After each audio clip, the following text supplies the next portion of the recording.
The decisions that lie ahead of us, of all of us, are really complex. We will, as we have done all along, seek to inform those decisions with the best scientific advice possible. But the science will never be exact, so we will also require to make very careful judgments. And we are in uncharted territory. It's impossible to know with absolute certainty what the impact of our decisions will be in advance.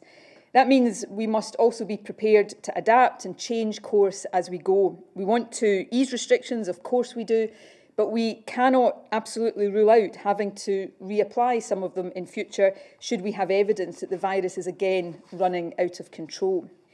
In the days and the weeks ahead, evidence, data and modelling will allow us to take firmer decisions. As that happens, this paper will evolve into a detailed plan with metrics, actions, milestones and measurements attached to it. And I give an assurance today that as we go through this process, we will share our thinking on an ongoing iterative basis. But the lockdown measures we are taking to contain the virus are also doing damage.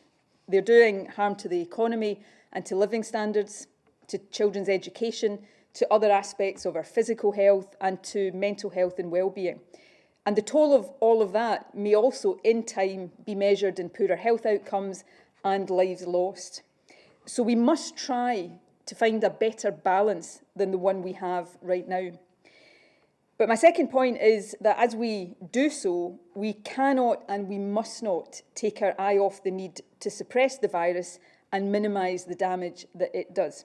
What we will be seeking to do is find a new normal, a way of living alongside this virus, but in a form that keeps it under control and stops it taking the toll that we know it can do.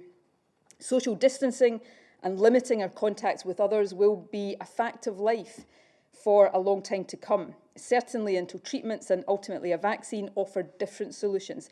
So that means possibly for the rest of this year and maybe even beyond. And that's why talk of lifting the lockdown as if it's a flick of a switch moment is misguided. Our steps, when we take them, will need to be careful, gradual, incremental, and probably quite small to start with. We will need to assess them in advance and monitor them in action. Sometimes, as I said a moment ago, we may even need to reverse things.